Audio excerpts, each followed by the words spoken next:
हुए आज इस आयोजन में हम सभी का स्वागत करते हैं। नमस्कार।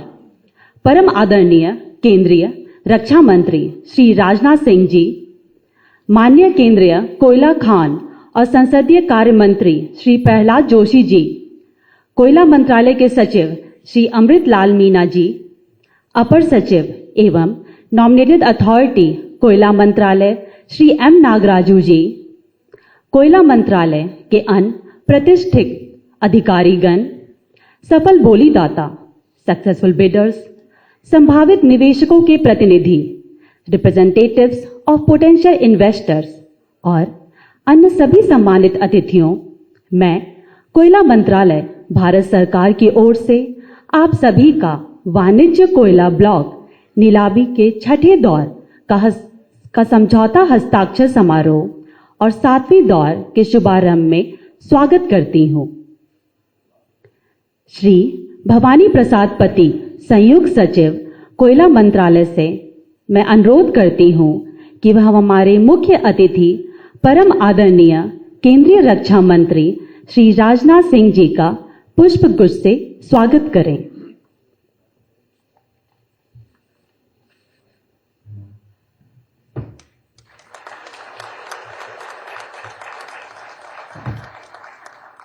धन्यवाद सर।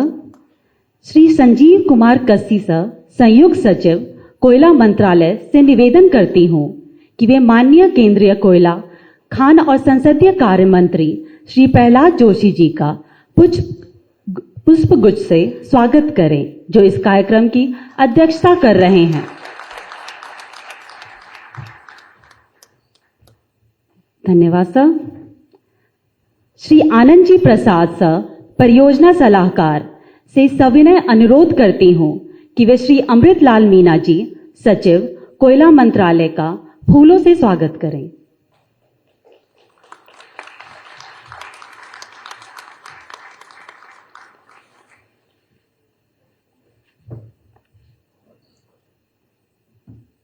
श्रीमती संतोष, उप महानिदेशक कोयला मंत्रालय से मैं विनम्र आग्रह करती हूं कि वे श्री एम नागराजू जी, अपर सचिव और नॉमिनेटेड अथॉरिटी कोयला मंत्रालय का फूलों से स्वागत करें।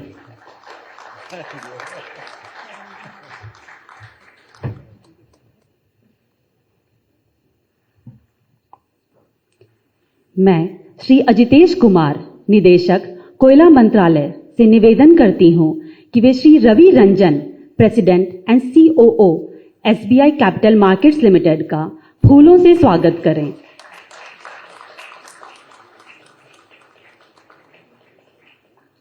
धन्यवाद sir.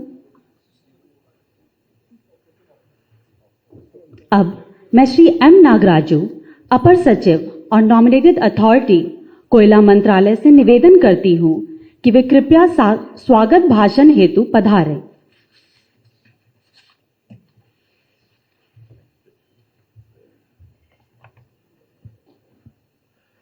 Good afternoon, ladies and gentlemen. Today is a very auspicious day to all of us in the energy sector. Today we are launching the 7th tranche of commercial coal block auctions in the country and also handing over the agreements of 6th tranche for 29 mines. On this memorable day, we have the august presence of Honorable Defence Minister, Shri Rajnath Singh Ji. We are honored to have his presence, and I warmly welcome Honorable Defence Minister as the chief guest to this function. Sir, your gracious presence today will inspire the entire coal family. We are grateful to you.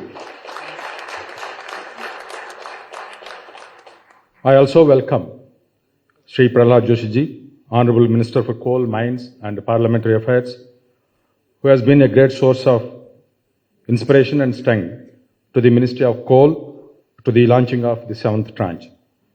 Sir, your support and guidance during the last 4 years have been instrumental in undertaking very critical and transformative reforms in the coal sector, benefiting the entire country.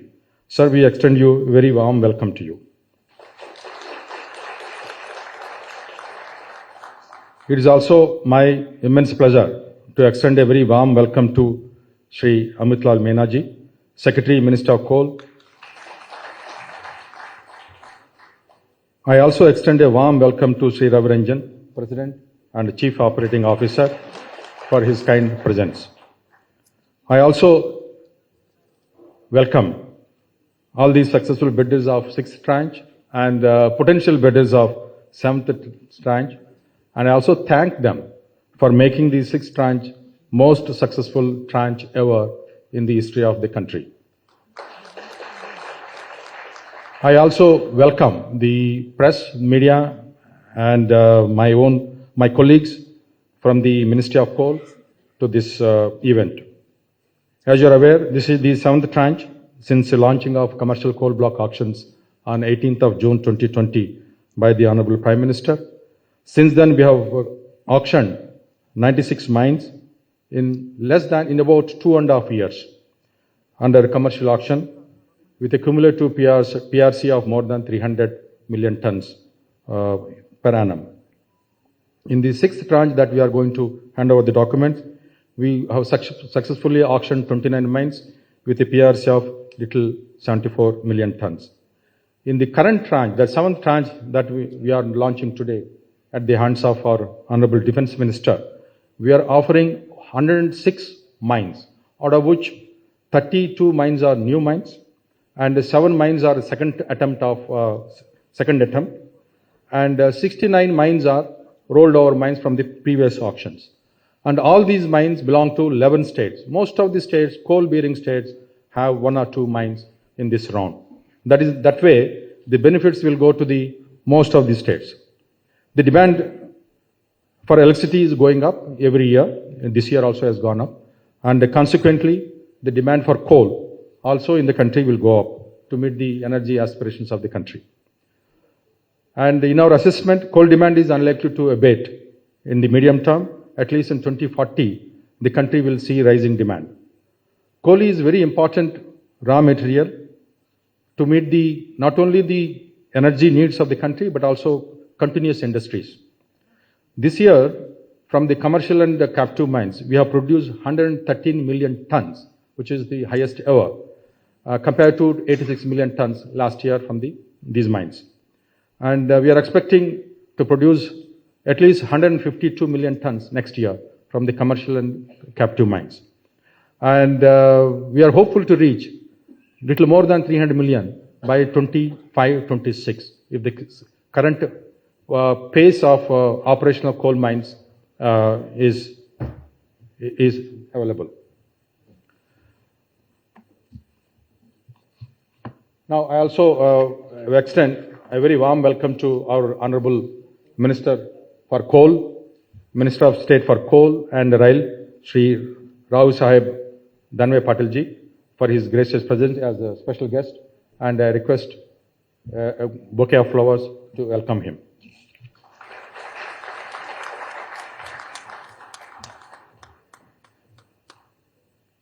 During these years, during the last few years, we have also operationalized about 27 mines to produce coal.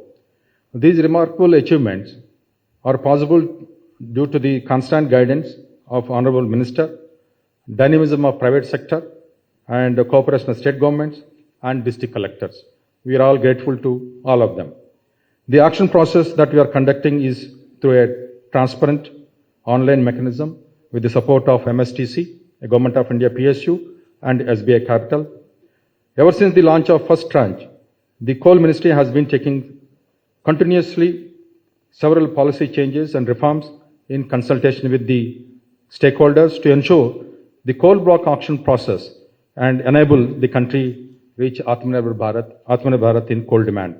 With these words, I once again extend a very warm welcome to all the dignitaries on the dais and in the audience to the launch of 7th tranche of coal block auctions. Thank you so much.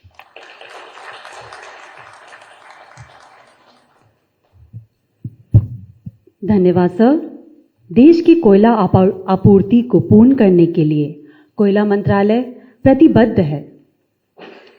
कोयला मंत्रालय के सचिव श्री अमृतलाल मीना जी से मुख्य संबोधन हेतु मैं अनुरोध करती हूं श्री अमृतलाल मीना सर।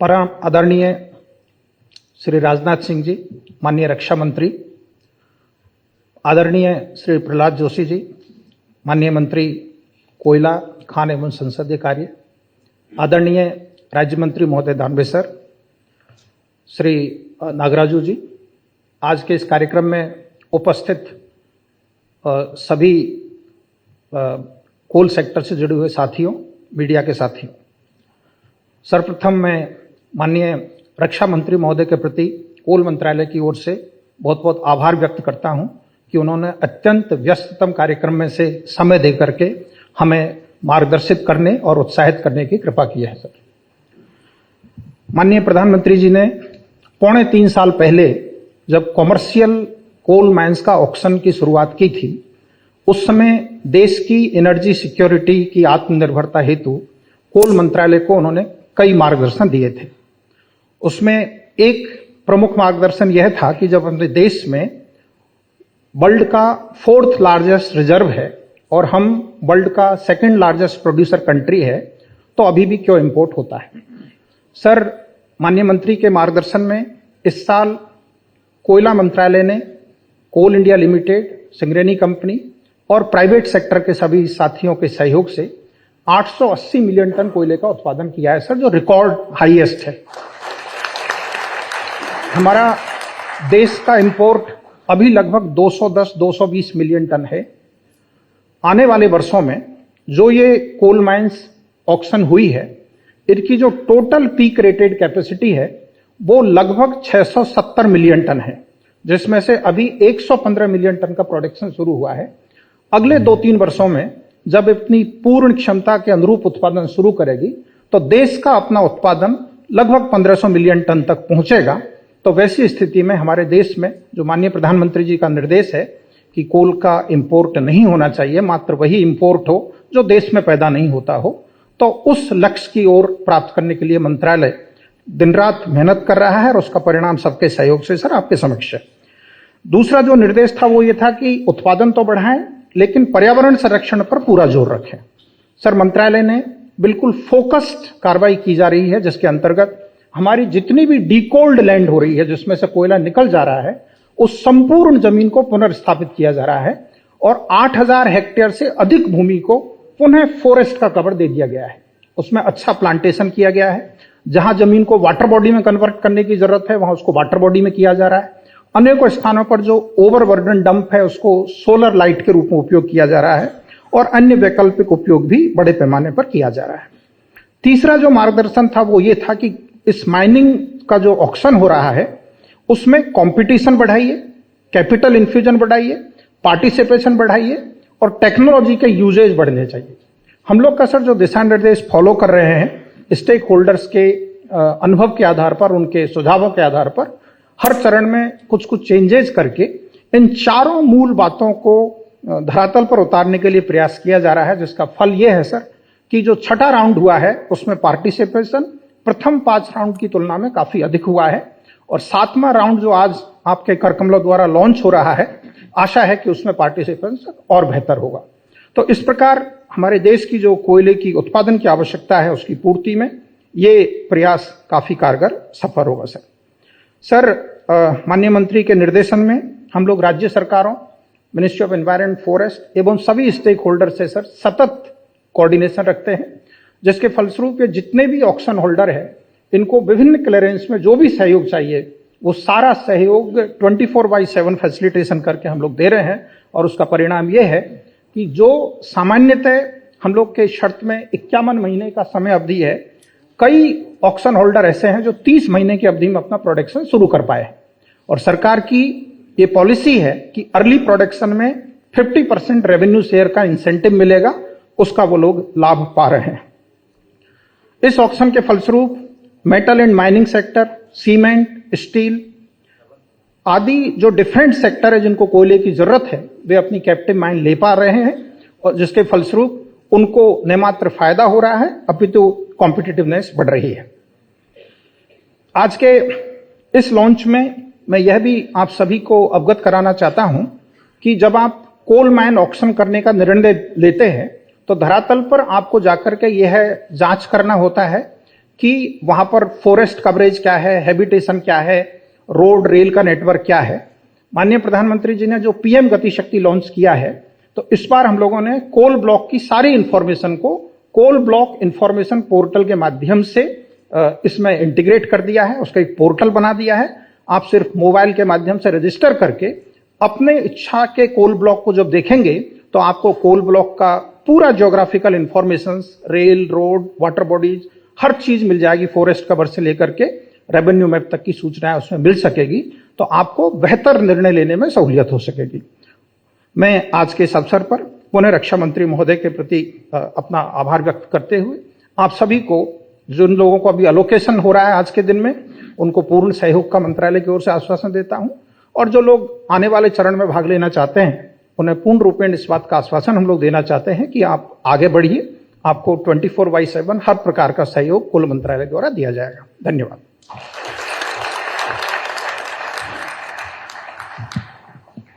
धन्यवाद सर। देश में कोयले के इंपोर्ट को कम करने के लिए कोयला मंत्रालय के प्रयास प्रशंसनीय हैं। धन्यवाद सर। हमारे सम्मानित अतिथि माननीय कोयला खान और रेल राज्य मंत्री श्री राव साहेब पाटिल दानवी जी से मैं आग्रह करती हूं कि वे कृपया सभा को संबोधित करें।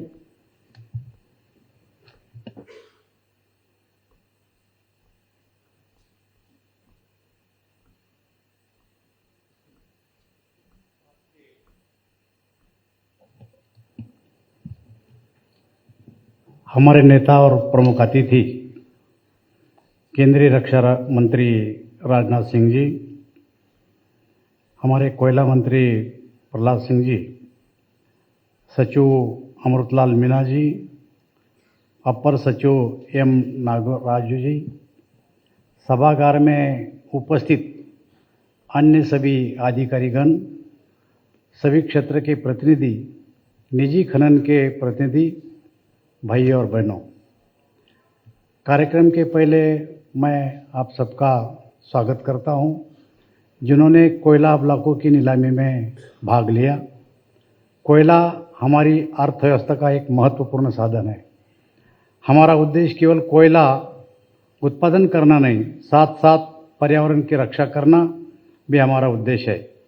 इसके साथ ही जिन लोगों की ज़मीन कोयला खदानों में ली गई, उनका पुनर्वास और खान में काम करने वाले मजदूरों का ध्यान रखना, ये भी हमारा उद्देश्य है। हमारा मंत्रालय इस क्षेत्र में और अधिक दक्षता और सतत विकास करने वाला एक लगातार प्रयास कर रहा है। इसी कड़ी को आगे बढ़ाते हुए आज हो रहे 106 कोयला ब्लॉकों की नीलामी तथा 29 कोयला खानों के एग्रीमेंट का हस्तांतरण बहुत ही महत्वपूर्ण है, जिससे झारखंड, उड़ीसा, एमपी, महाराष्ट्र जैसे कोयला धारक राज्यों की अर्थव्यवस्था में बढ़ोतरी होगी और लगभग 3 लाख प्रत्यक्ष और अप्रत्यक्ष रोजगार के नए अवसर भी खुलेंगे। साथियों, भारत जैसे प्रगतिशील देश में बिजली की मांग दिन प्रतिदिन बढ़ती जा रही है। कोयला उत्पादन में बढ़ोतरी से ही हम अपनी ऊर्जा की बढ़ोतरी की मांग पूरा कर सकते हैं। आज हमारी इकोनॉमी दुनिया की 5वीं सबसे बड़ी इकोनॉमी है। जैसे कि आप जानते हैं, माननीय प्रधानमंत्री श्री नरेंद्र मोदी जी का सपना है कि हमारी अर्थव्यवस्था $5 ट्रिलियन की हो। इसे साकार करने हेतु कोयला क्षेत्र एक प्रमुख भूमिका निभा रहा है। मुझे ये बताते खुशी हो रही है कि कोयला उत्पादन जो वित्त वर्ष 21-22 में 778 मिलियन टन था, वो 22-23 वर्ष में 900 मिलियन टन लगभग तय टन जाने की हमें उम्मीद है। आत्मनिर्भर भारत की ओर बढ़ते तथा कोयला उत्पादन बढ़ाने के लिए सरकार द्वारा अनेक कदम उठाए गए हैं, जैसे कि कोयले की व्यवसायी नीलामी के लिए मंजूरी, राजस्व शेयरिंग प्रोसेसिंग की शुरुआत, कोयला खदानों की रोलिंग नीलामी, सीलिंग विंडो क्लियरेंस इत्यादि। इसके साथ ही भारत सरकार कोयले को पावर प्लांट्स तक पहुंचाने हेतु लास्ट माइनिंग कनेक्टिविटी के लिए भी रेलवे परियोजना भी कर रही है। केंद्र सरकार की इन जैसी नीतियों की वजह से ही देश में कोयला का उत्पादन बढ़ रहा है। दोस्तों, कोयले की नई परियोजनाएं शुरू होने से न केवल कोयला क्षेत्र का विकास होता है, बल्कि साथ ही साथ ऊर्जा, स्टील, यातायात आदि क्षेत्रों को भी बढ़ावा मिलता है। मैं इस नीलामी कार्यक्रम में फिर एक बार सभी का अभिनंदन करता हूं और हम आपको आश्वासित करते हैं कि इस क्षेत्र की प्रगति के लिए आप सभी के सुझावों का हम सभी स्वागत करेंगे और आशा करता हूं कि भविष्य में भी नई नई खदानें खोली की दिशा में हम जा रहे। धन्यवाद।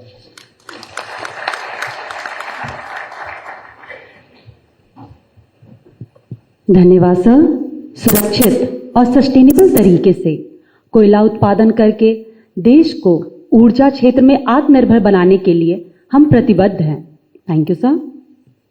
माननीय केंद्रीय कोयला खान और संसदीय कार्य मंत्री श्री प्रहलाद जोशी जी, जो इस कार्यक्रम की अध्यक्षता कर रहे हैं, से सभा को संबोधित करने के लिए मैं अनुरोध करती हूं।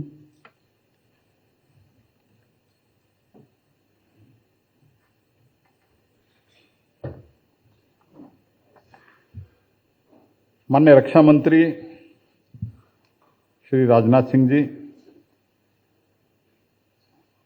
Shri Rao Saheb Patil Danve ji, secretary coal Shri Amritlal Meena ji, additional secretary and nominated authority Nagaraju ji, distinguished guests and all other participants, attendees.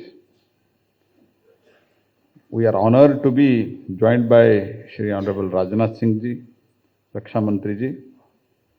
As we know, Rajnath Singh ji has been instrumental in bringing forth policies that are strengthening the India's defense sector and building future-ready India. तो रक्षा मंत्रालय में import ही import होता था। अभी पहली बार माननीय राजनाथ सिंह जी माननीय मोदी जी के मार्गदर्शन में एक्सपोर्ट डिफेंस सेक्टर में शुरू हुआ है, तो माननीय राजनाथ सिंह जी के कालखंड में हुआ है। Under him, our forces are being equipped with state-of-art weapons, equipment, technologies. One of the key driving forces behind India's fast-growing economy is our country's defense manufacturing industry. To achieve the vision of Atmanirbhar Bharat, Manya Rajnath ji's ministry has taken impactful measures in the last few years, aimed at creating the business-friendly environment. Following Shri Rajnath Singh ji, similar initiatives have been undertaken in the coal sector also, and make it more transparent and competitive. Sir, I would like to submit you, in 1993 when we started in India, allocation of the coal block, then there was no auction. From 1993 to almost 2014-15, 218 blocks were allocated, and almost all of them got cancelled. And from 14 to 19, 35 blocks, and from 19 till now, 96 blocks have been auctioned. And that auction is creating huge wealth for the states as the part of revenue sharing premium. And Rajnath ji's ministry has implemented simplification of the industrial licensing process with a longer validity period. In the coal sector also, we have simplified the process for the grant of clearances and approvals. Previously, 19 major approvals or clearances were required before starting the coal mine in the country, but we have introduced the unified single window clearances portal and simplified the entry process for the coal mining companies. Also, some of the clearances will be transferred to the next bidder also. Otherwise, it was a very difficult system. We have brought in change in that also. I remember when we were laying groundwork for reform in the coal sector, there was the section who questioned our decision. जब हम commercial coal mining का बात कर रहे थे, बहुत इसका विरोध हुआ था, बहुत हमको इसका न करने के लिए एडवाइस आया था, लेकिन माननीय प्रधानमंत्री जी के मार्गदर्शन में हमने ये किया. It was the second quarter of the 2020. The entire world became to a sudden halt owing to the covid pandemic. इस बीच में कोविड आ गया. It was during that time that when no nation knew what to do, Prime Minister Shri Narendra Modi ji launched a series of reforms in the coal, and that was included in the coal sector also. आपदा को अवसर में कैसे convert किया जाए, ये माननीय प्रधानमंत्री जी को देखते हम सब लोगों को सीखना चाहिए. He was very certain that the coal would drive our economy towards the growth and create the employment opportunities. At that time, Prime Minister, I met Prime Minister, मैं प्रधानमंत्री जी से मिला था.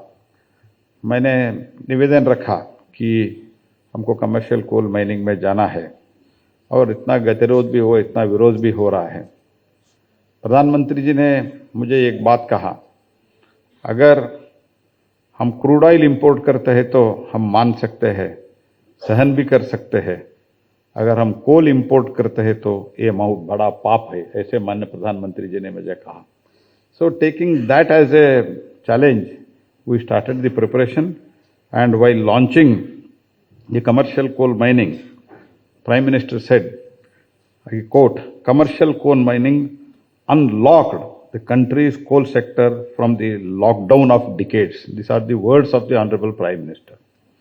And true to his words, domestic coal production did witness a boost along with the large-scale employment generation and huge opportunities for the investment in the coal sector.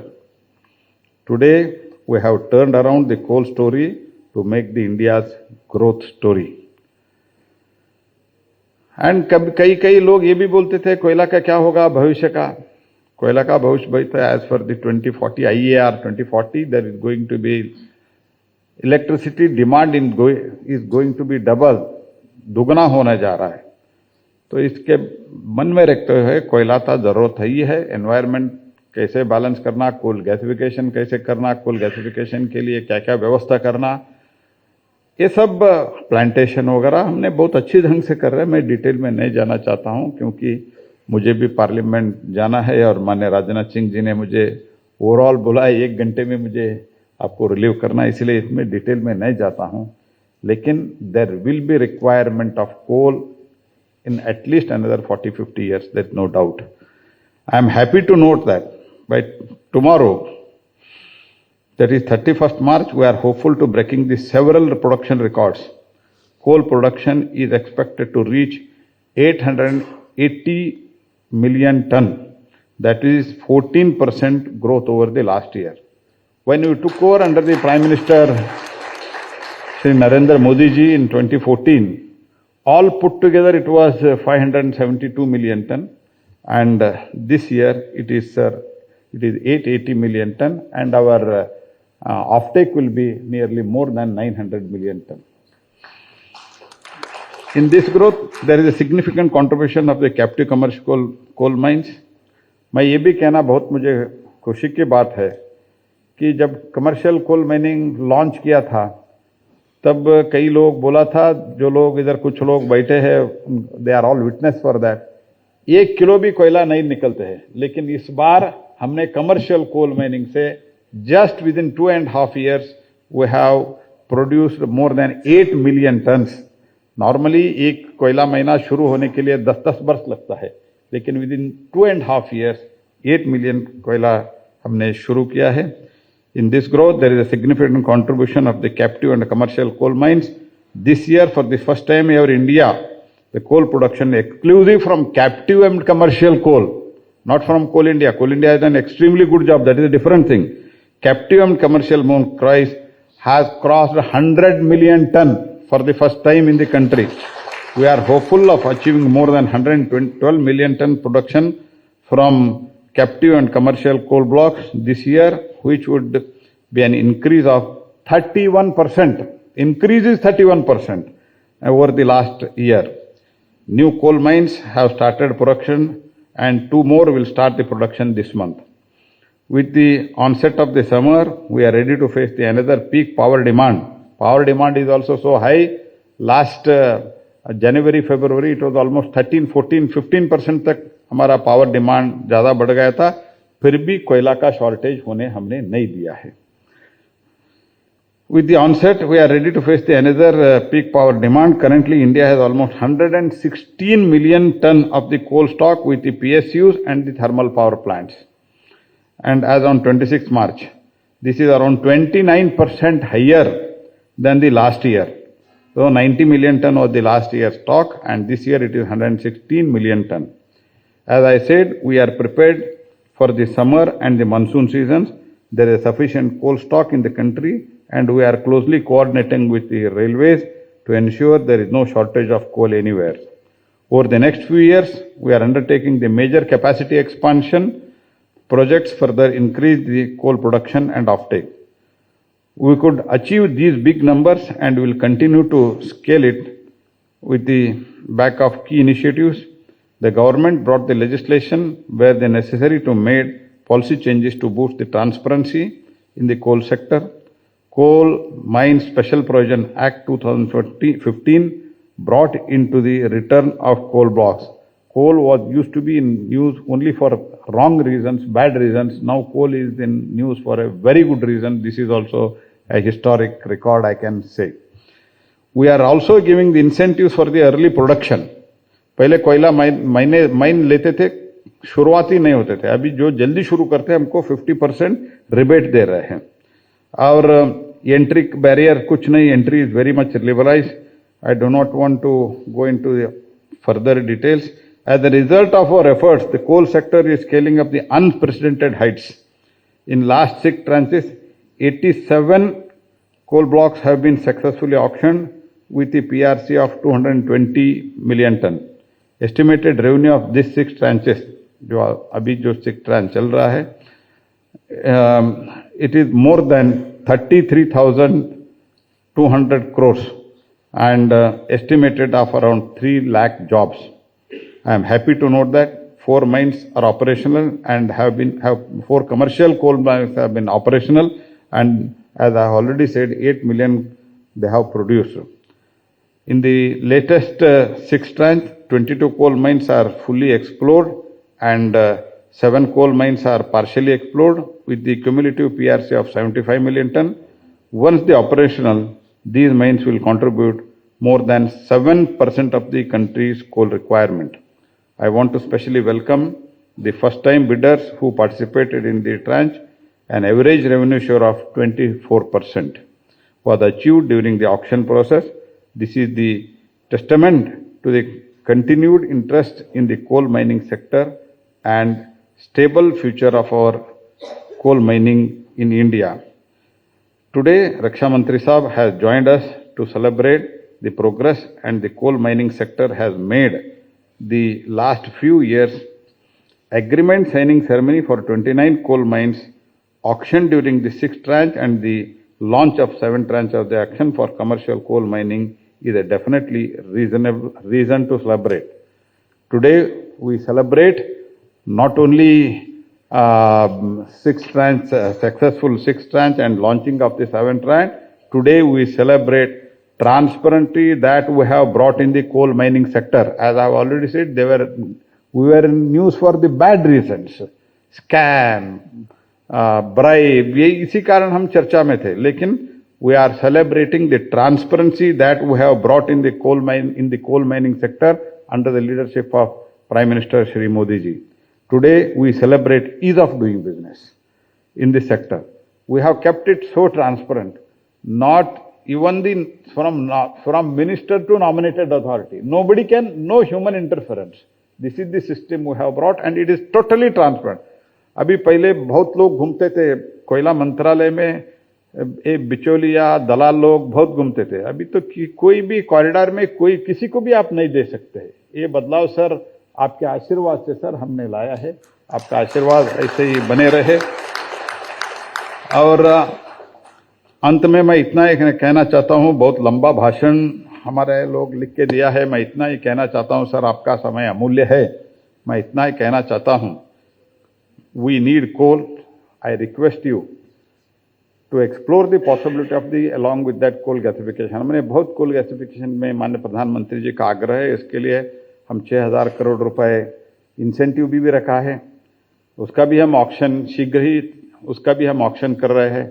और जो 10% अगर कोयला आप गैसिफिकेशन के लिए यूज करते हैं तो 50% रेवेन्यू रिबेट में हम रेवेन्यू शेयरिंग में रिबेट दे रहे हैं। ऐसे बहुत कुछ कर रहा है। अंत में मैं यही कहना चाहता हूं, there will be requirement of power in the country, not political power. Political power Modi ji के नेतृत्व में हमको दे दो, देश में जो बदलाव लाना है हम लाते हैं, लेकिन power requirement of the country is going to be very high. Very high means it will be unimaginably high. In that case, why? Why? Because the credibility of India is going up.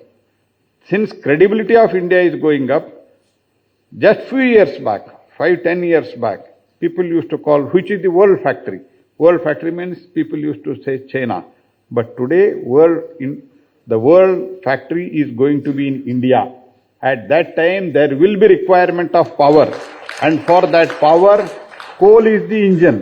Coal is the main source. And that's why there is a requirement. I seek your always, I am open for new initiative. In every tranche, sir, finally, sir, in every tranche, we have called our stakeholders. कुछ भी आप बदलाव चाहता है क्या?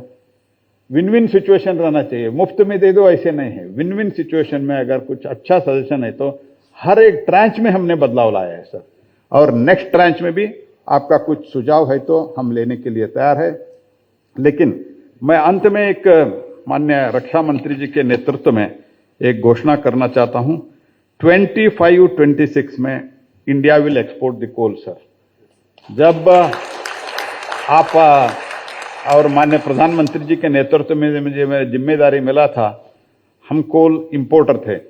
जो हमारे पास कोयला नहीं है, मेटलर्जिकल कोल वगैरह, वो तो अलग बात है, लेकिन थर्मल कोल हम इंपोर्ट बंद करते हैं, एक्सपोर्ट 25-26 से हम एक्सपोर्ट शुरू करते हैं। ये वादा करते हुए फिर से आपने अपने बहुमूल्य व्यस्त के बीच में आप इधर आए, and you are the great encouragement. It is a great encouragement for me, and you have always blessed me personally and blessed me and supported our ministry. I am thankful to you for having present here.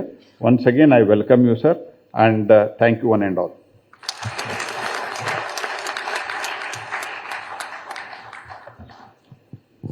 धन्यवाद sir. माननीय प्रधानमंत्री के मार्गदर्शन अनुसार investment प्रक्रियाओं को सरल बनाने और पारदर्शी बनाने का फायदा कोल सेक्टर ही नहीं पूरे देश को होगा। आपकी घोषणा को हम अवश्य पूर्ण करेंगे। धन्यवाद सर। आइए अब हम 29 कोयला खानों के एग्रीमेंट एक्सचेंज सेरेमनी की ओर बढ़ते हैं। मैं सभी सक्सेसफुल बिडर्स के रिप्रेजेंटेटिव से अनुरोध करती हूं कि वह तैयार रहें और बुलाए गए क्रम अनुसार मंच के सामने आकर एग्रीमेंट की कॉपी प्राप्त करें। श्री एम नागराजू, अपर सचिव और नॉमिनेटेड अथॉरिटी कोयला मंत्रालय से निवेदन करती हूं कि वह सक्सेसफुल बिडर्स को एग्रीमेंट की प्रतियां प्रदान करें। Dahegaon Gowari mine goes to Ambuja cements limited.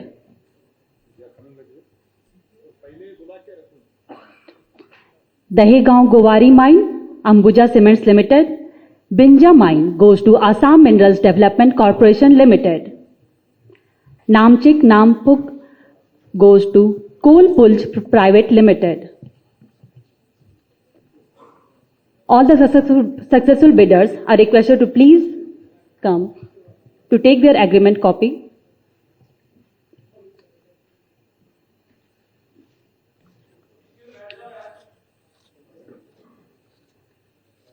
Namchik Nampuk Coal Pulch Private Limited, Mandla North Dalmia cement Bharat limited,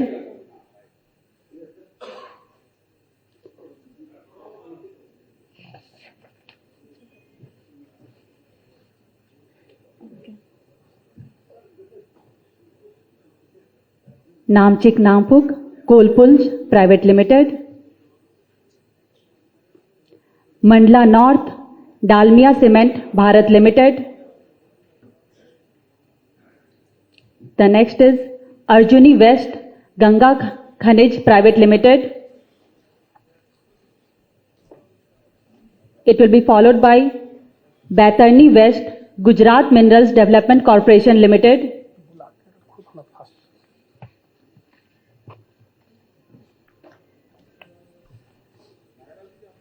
Next, it is requested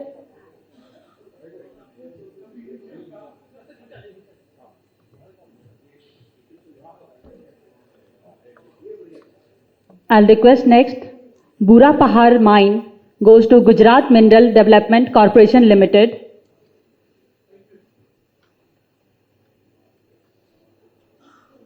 Then I'll request Jindal Power Limited to please come forward for Gare Palma 4x2 and Gare Palma 4x3 mine and Gare Palma Sector 1 mine.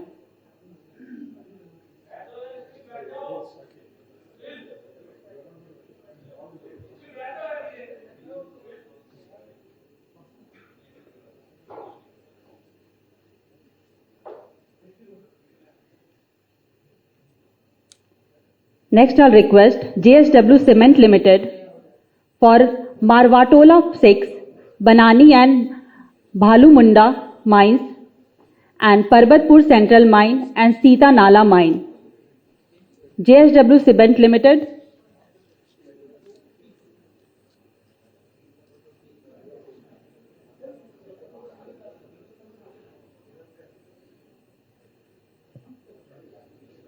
JSW Cement Limited for Marwa Tola 6, Banani and Bhalumunda Mine, Parbatpur Central Mine and Sita Nala Mine.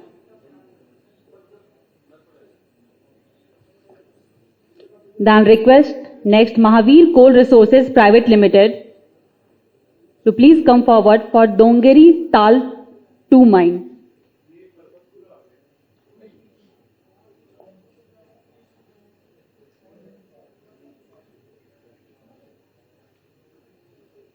Then I request MH Natural Resources Private Limited to please come forward for northwest of Madheri mine.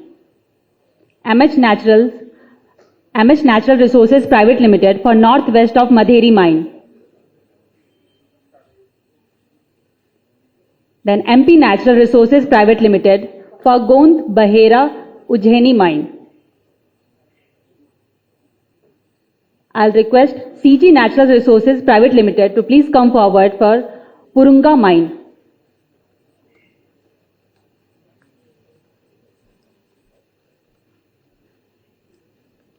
Orissa Metallurgical Industry Private Limited is requested for Kagra Jodev mine. Due to the scarcity of time, all are requested to please be ready and come as per the sequel announced. Rama Cements Industries Private Limited is requested for Marwa Tola 7 mine. RCR Steel Works Private Limited is requested to come forward for Patel East Eastern Part mine.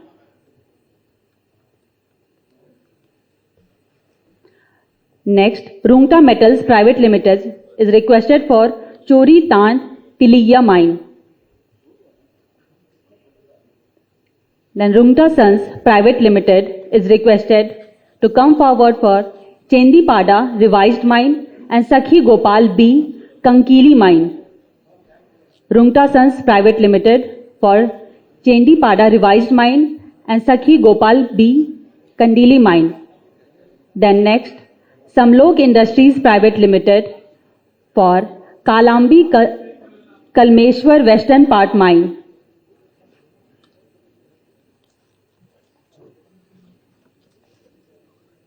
Samlok Industries Private Limited for Kalambi Kalmeshwar Western Part Mine. Next, Sri Cement Limited for Datima Mine. Sri Cement Limited for Datima Mine. Sri Satya Mines Private Limited for Bura Kap Small Patch Mine. Sri Satya Mines Private Limited for Bura Kap Small Patch Mine. And the last but not the least, Ultratech Cement Limited for Arjuni East Mine. Ultratech Cement Limited for Arjuni East Mine.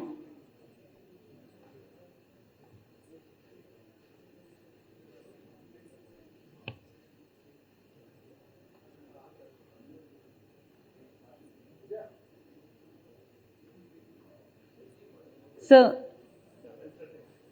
Ultratech Cement Limited for Arjuni East Mine.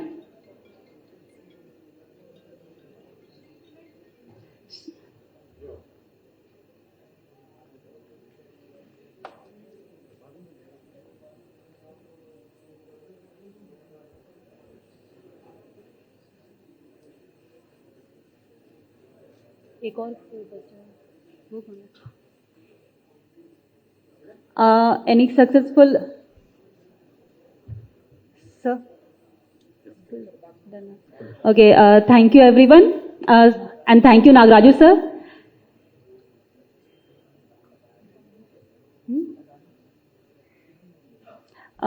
Considering the time constraint, I'll request कि हम लोग कार्यक्रम की अगली कड़ी में आगे बढ़ते हैं और हमारे मुख्य अतिथि माननीय केंद्रीय रक्षा मंत्री श्री राजनाथ जी को नीलामी प्रक्रिया शुरू करने के लिए उद्घाटन समारोह के लिए आमंत्रित करते हैं।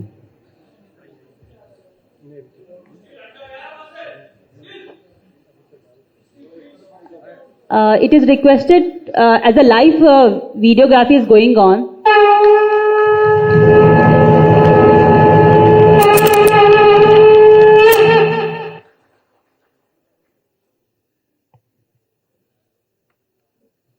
धन्यवाद सर। परम आदरणीय केंद्रीय रक्षा मंत्री श्री राजनाथ जी से निवेदन है कि वह सभा को संबोधित कर अनुग्रहित करें।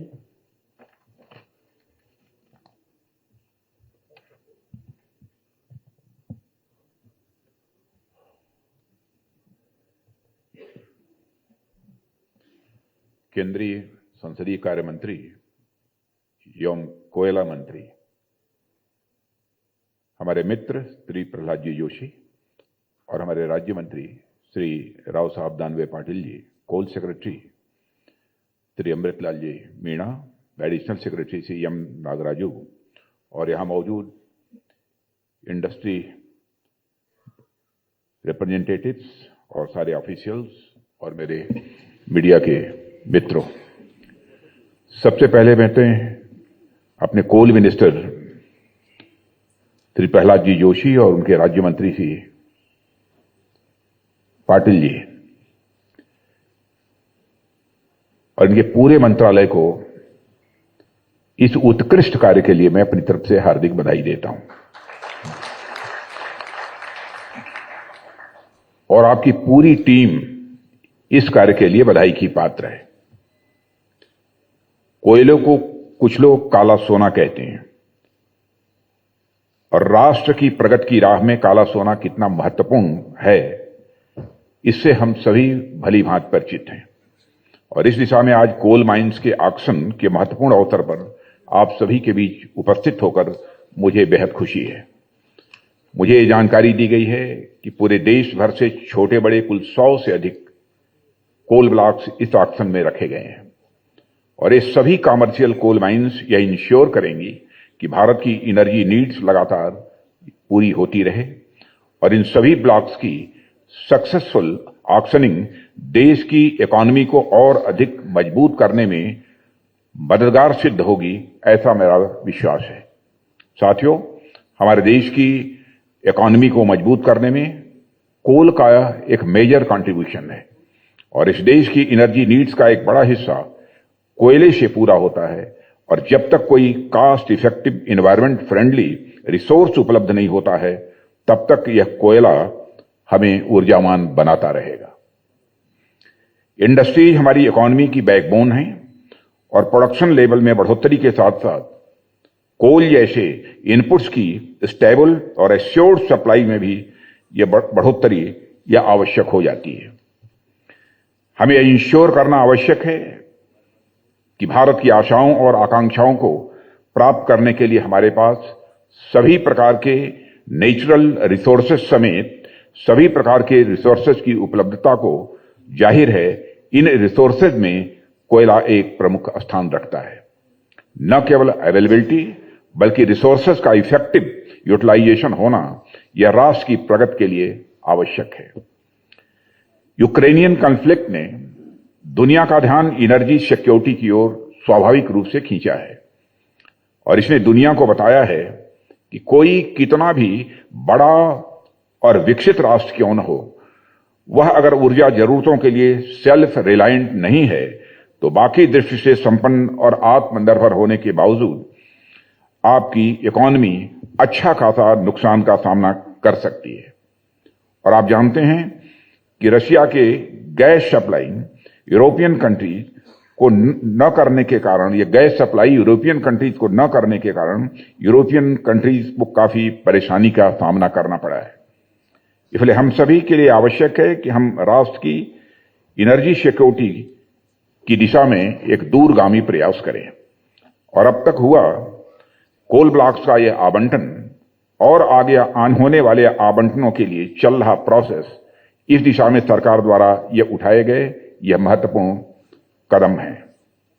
साथियों, भारत दुनिया में एनर्जी के सबसे बड़े कंज्यूमर्स में से एक है, इससे आप सभी अच्छी तरह अवगत हैं। पिछले 2-3 डिकेड्स में हमारी एनर्जी कंजम्पशन में बड़ी तेजी से वृद्धि हुई है और जैसे जैसे हम प्रगति के राह में आगे बढ़ते जा रहे हैं वैसे वैसे एनर्जी कंजम्पशन में और बढ़ोतरी होती जाएगी, इससे भी हम सभी अच्छी तरह अवगत हैं। हमारा देश 5th लार्जेस्ट इकोनॉमी बनने के साथ साथ दुनिया की फास्टेस्ट ग्रोइंग मेजर इकोनॉमीज के रूप में लगातार आगे बढ़ रहा है। हमारे देश की आबादी जिस तरीके से बढ़ रही है और आने वाले समय में उसी अनुपात में अर्बनाइजेशन लोगों के लिए आवास की व्यवस्था, संचार और परिवहन माध्यम, उद्योग धंधे, स्कूल, कॉलेज, अस्पताल आदि की स्वाभाविक रूप से जरूरत होगी ही।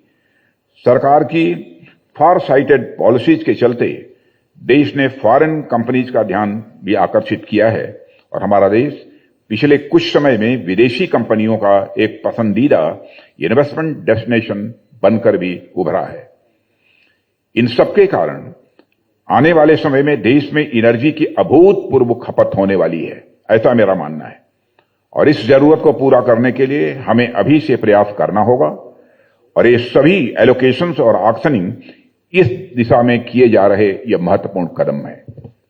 साथियों, मानव सभ्यता के विकास में पिछली 2-3 सदी में कोयले ने अपनी अहम भूमिका बनाई है, इस यथार्थ को भी कोई नकार नहीं सकता है। एनर्जी, ट्रांसपोर्ट, प्रोडक्शन से लेकर कंस्ट्रक्शन आदि के क्षेत्र में कोयले का प्रयोग कर अनेक राष्ट्रों ने स्वयं को सशक्त बनाया और अपने नागरिकों का लिविंग स्टैंडर्ड भी ऊंचा किया है। अपने नागरिकों की सुख सुविधाओं को बढ़ाने और अधिक से अधिक कंज्यूम कर लेने की उनकी प्रवृत्ति ने पर्यावरण को काफी नुकसान भी पहुंचाया है। साइंस एंड टेक्नोलॉजी का लगातार विकास कर उन्होंने नेचर का ओवर एक्सप्लॉयटेशन किया है और उन्होंने इकोलॉजी अनसस्टेनेबल लेवल पर कंजम्पशन किया है। पर पिछले कुछ दशकों से मैं देख रहा हूं कि कोयला अचानक से एक डर्टी और पोल्यूटिंग फ्यूल माना जाने लगा है और कोयले के बल पर अपना विकास कर चुके देश अब कोयला बैन करने की घात कर रहे हैं। ऐसे देश भारत जैसे देशों को उपदेश देने लगे कि कोयले के प्रयोग से पर्यावरण की सुरक्षा पर खतरा मंडराने लगा है, इसलिए बाकी देश कोयले के प्रयोग से बचें। यानी अपने डेवलपमेंट के बाद जब दूसरे देशों के डेवलपमेंट की बारी आई तो अचानक से पर्यावरण की चिंता उनके द्वारा दिखाई जाने लगी। इस चिंता को मैं चिंता नहीं बल्कि क्लाइमेट हिपोक्रेसी के रूप में मैं देखता हूं। और मैं अपने देश के संदर्भ में बात करूं तो हमारे यहां पर कैपिटा कार्बन इमिशन शुरू से ही इन देशों की अपेक्षा यह काफी कम रहा है। यानी अपनी प्रगति की राह में भारत उन देशों में से एक रहा है जिसने अपने विकास और पर्यावरण संतुलन पर बराबर ध्यान दिया है। साथियों, हम आज भी अपने इसी सिद्धांत पर हम आगे बढ़ रहे हैं और आगे भी इसी सिद्धांत पर चलने के लिए हम पूरी तरह से प्रतिबद्ध हैं। हमारा कमिटमेंट बना हुआ है इसी सिद्धांत पर आगे भी बढ़ने का। और आज हमारे माननीय प्रधानमंत्री श्री नरेंद्र मोदी जी के मार्गदर्शन में हमारा यह भारत इंटरनेशनल सोलर अलायंस का नेतृत्व कर रहा है। यह भी हम तभी भारतवासियों के लिए एक मेजर अचीवमेंट है। भारत ने अगले 50 वर्षों में नेट जीरो इमिशन का लक्ष्य रखा है और इसे प्राप्त करने की दिशा में हम तेजी से आगे बढ़ भी रहे हैं। हमारा देश इथेनॉल, बायोफ्यूल्स, कंप्रेस्ड बायोगैस जैसे अल्टरनेटिव एनर्जी सोर्सेज को लगातार बढ़ावा दे रहा है। हमारा देश साथ ही इलेक्ट्रिक व्हीकल और हाइड्रोजन के प्रयोग के माध्यम से डीकार्बनाइजेशन की दिशा में भी हमारे देश में बहुत ही तेजी के साथ काम हो रहा है। कहने का अर्थ यह है कि हम विकास करेंगे, लेकिन प्रकृति के विनाश की कीमत पर हम किसी भी सूरत में विकास नहीं करेंगे। यह हम भारतवासियों का संकल्प है। हम अपनी प्रोग्रेस और एनवायरमेंट प्रोटेक्शन दोनों को साथ लेकर चलेंगे और आगे बढ़ेंगे। यह हमारा संकल्प भी है। साथियों, सस्टेनेबल डेवलपमेंट के प्रयासों से आम जन को जोड़ते हुए इसे एक आंदोलन में बदलने की जरूरत है और किसी सरकार का, किसी ऑर्गेनाइजेशन का या किसी इंस्टीट्यूशन का सस्टेनेबल डेवलपमेंट की दिशा में किया गया प्रयास तब तक सफल नहीं हो सकता जब तक आम जन की पूरी सहभागिता और उनका योगदान प्राप्त न हो।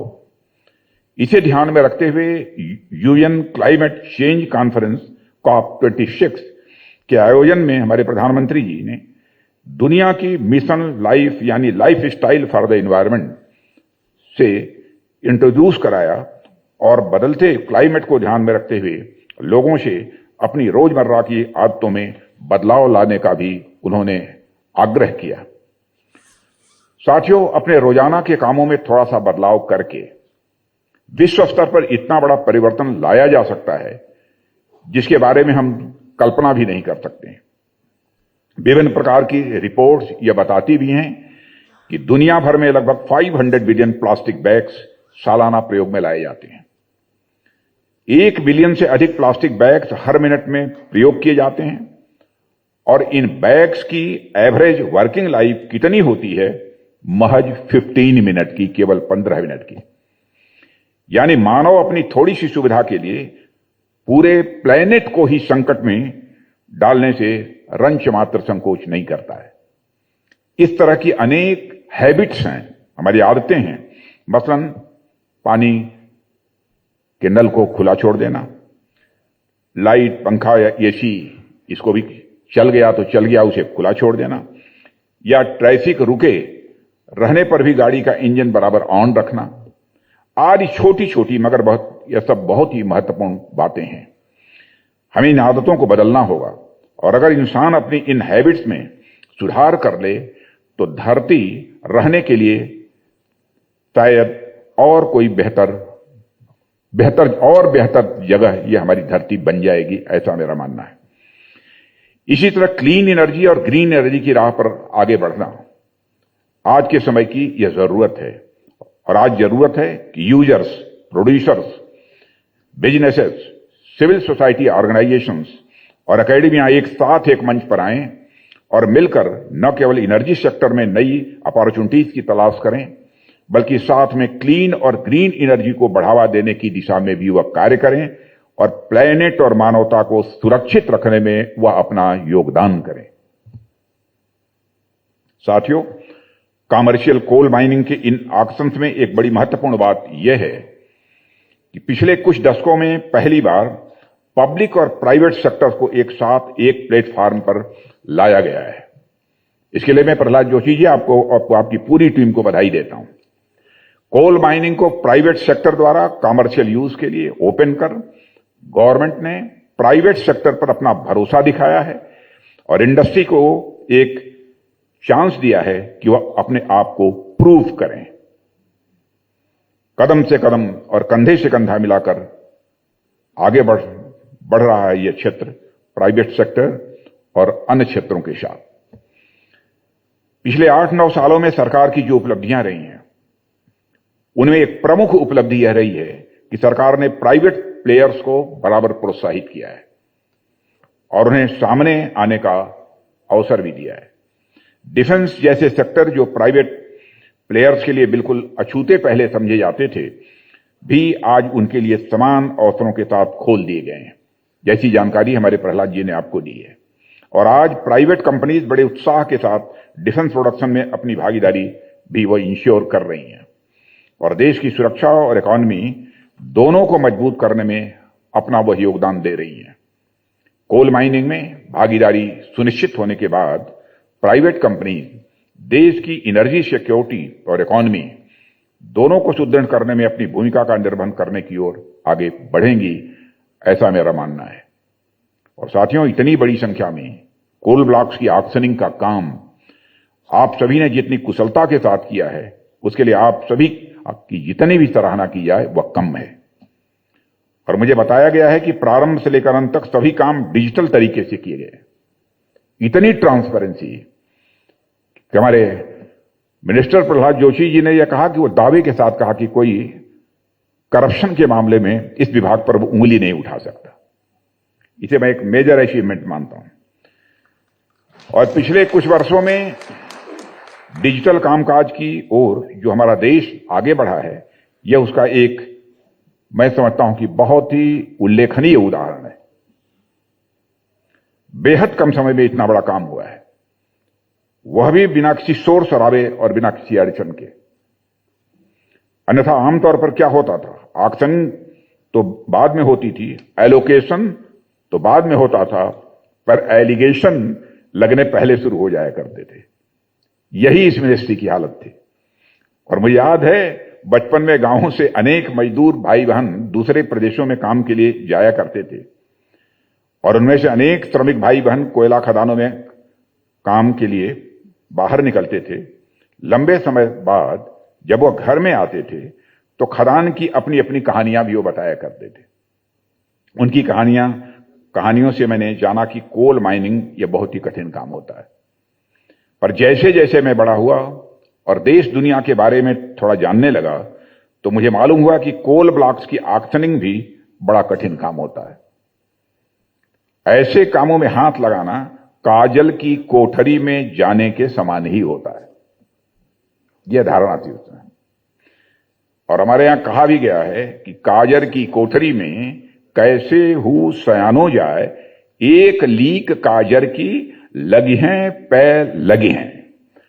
माने कितना भी सयाना कोई व्यक्ति हो, कि काजल की कोठरी मेरी जाएगा तो एक लीक काजल की उसके ऊपर लगेगी ही लगेगी। यह मान्यता हमारे यहां रही है।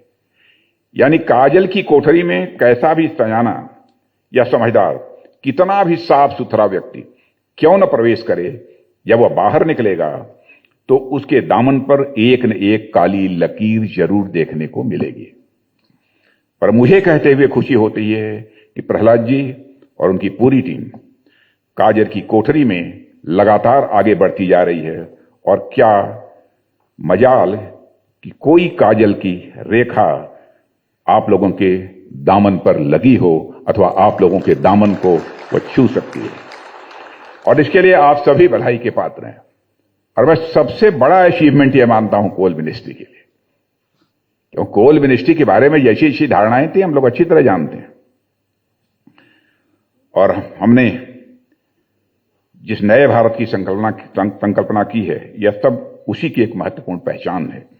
साथियों, कोयले को मैं एनर्जी ही नहीं, इंस्पिरेशन का भी एक बड़ा सोर्स मानता हूं।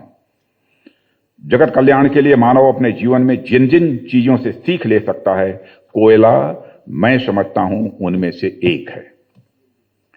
लाखों लाख वर्षों की प्रतीक्षा, इतना लंबा धैर्य, त्याग और समर्पण कोयले के अलावा भला किसके पास हो सकता है?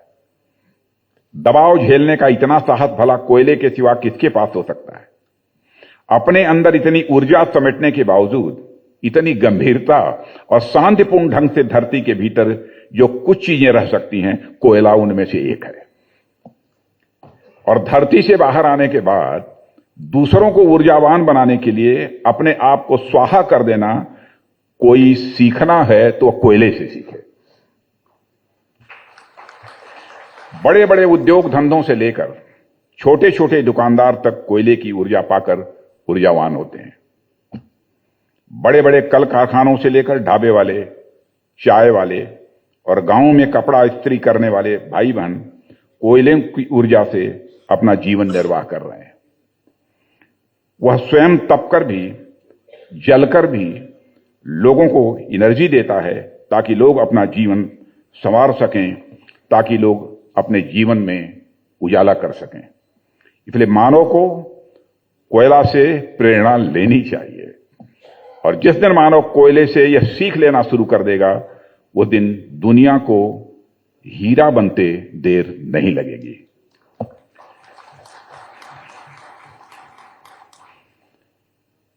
इस अवसर पर अधिक कुछ न कहते हुए मैं आप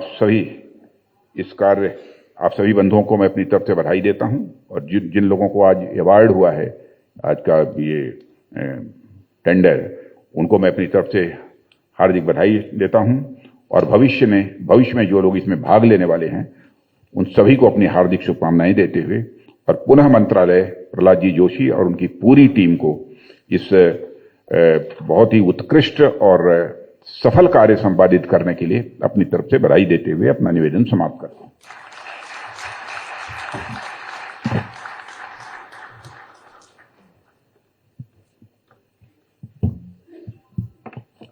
धन्यवाद सर, आपके प्रोत्साहन और कोयले क्षेत्र में विश्वास के लिए धन्यवाद। देश की आत्मनिर्भरता ही देश का आत्मविश्वास है। कुशल नेतृत्व में हम काजल से काला हीरा बन रहे हैं। बहुत बहुत धन्यवाद।